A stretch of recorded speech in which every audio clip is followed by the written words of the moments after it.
Hi everybody, this is Cyrus Hazzard with Total Wine & More, and today I'm here with Greg Chambers, owner of Kachina at Kachina. Greg, thanks for having us. Oh, thanks for coming out.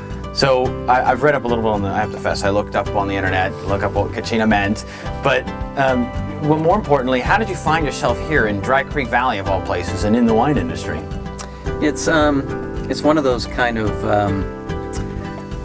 stories that people dream about, I guess. My wife and I, 15 years ago, were in high tech, and we left our jobs, but I had traveled 2 million air miles. We never saw each other.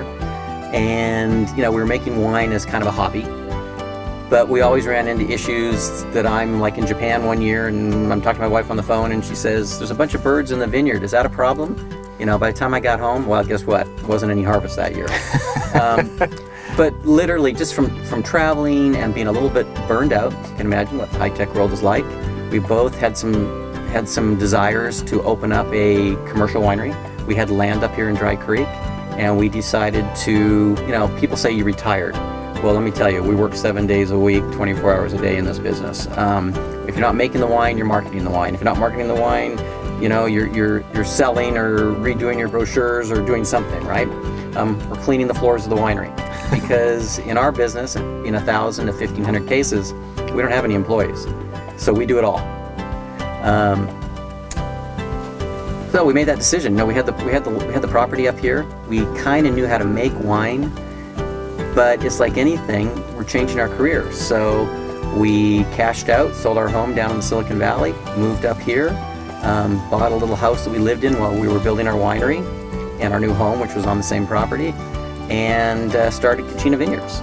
We ran the winery at our location up here for about 3 years, and then as we started to grow, we said, you know, we have this other piece of property down here in Dry Creek. Let's sell the initial winery and open up a new facility where we can have the public come and visit us. Because the first winery that we established, again, Kachina Vineyards, was up a road that the county was not going to let us have visitors to.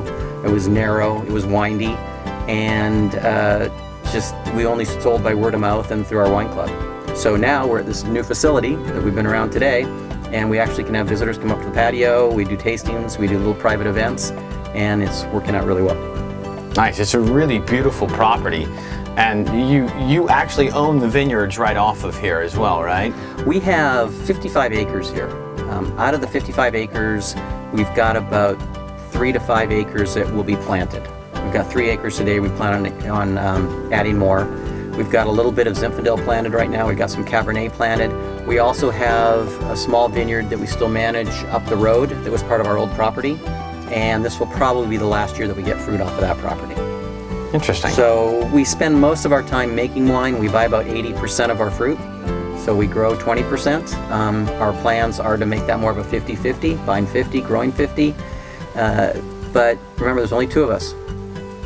So 5 acres is about all we can manage on our own. If we go any larger than that, then we're probably going to end up having to hire, you know, vineyard support, etc. But 5 acres of fruit in Dry Creek Valley will yield you averaging 4 acres per, or 4 ton, averaging 4 tons per acre. You know, that's 20 tons of fruit. That's a lot of fruit. A lot of fruit for a small winery. For 2 people to do. And 1,000 to 1,500 cases a year. So truly family owned. Yeah, family run. Family run. And it's one of the reasons that we came to Dry Creek. Dry Creek is absolutely gorgeous. It's not as commercial as some of the other wine regions. Smaller family-run, family-owned wineries, that's what we're kind of known for at Dry Creek. We love Zinfandel, we love Cab. Those are the 2 varietals that are grown most prevalent in the valley. And we just fell in love with the beauty, and the fact that we're outside of Healdsburg, which is an awesome little town, was a bonus. That's nice. You know, it brings to mind, when people think of Zinfandel, they think of Dry Creek Valley, but you're saying that Cabernet is actually one of the primary grapes grown here.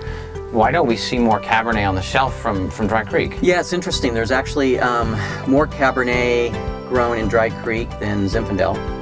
We're known more for Zinfandel. We also have a lot of Sauvignon Blanc that's grown in the valley and Chardonnay. But only about 10% of the grapes that are grown in the valley are actually consumed by Dry Creek Valley wineries. So 90% of the fruit is being shipped out. And your question about the Cab, well, if we're only consuming 10% of the cab that's grown, the rest of it's going, what I always tell people, over the hill. And you know where over the hill is. Yes, I do. I do. So the name Kachina is very unique. I had to do some research to figure it out, but what does it mean, and why did you guys pick that as your winery name? Yeah, when we were leaving high tech, we wanted a name that was kind of fitting for what we were trying to achieve. Because remember, as I mentioned earlier, it's kind of a new life we're starting, right? So Kachina is the Hopi Indian god of good harvest and prosperity. And the Hopis have a lot of different gods that mean a lot of different things. But that good harvest and prosperity, when we were getting into this wine business, we thought, you know, it fits. It fits because harvest, obviously, you got to harvest every year, and a good harvest is going to give you prosperity. A bad harvest isn't. Yeah. And it just seemed to be kind of fitting words for what we were trying to achieve. So we kind of latched onto it and went with it. Kachina, spelled with a K, of course, is not with a C or an S. A lot of people think it's Italian or Spanish, especially in California, but it's not. Interesting. So if our customers want to come to Kachina, we drove up the driveway, it's by appointment only, so they should call you and make an appointment if they want to come visit? They should.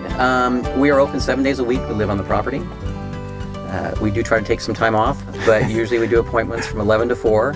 And you can either call us or you can visit our website at Kachina Vineyards, one word, Kachina Vineyards, plural.com, and set up an appointment. Great. Yeah. Thanks, Greg, for taking the time. It's really a pleasure to be here in Napa, or actually this is Dry Creek now, I'm thinking Napa. This is Sonoma. It's really, Greg, it's really great. So, you know, remember I said over the hill? Right, that's where it came from. Great wines, but, you know, one thing I have to make clear is Dry Creek is in the heart of Sonoma County. Yes, it is. And we're about an hour north of San Francisco. Yeah. Thanks, guys. Come visit.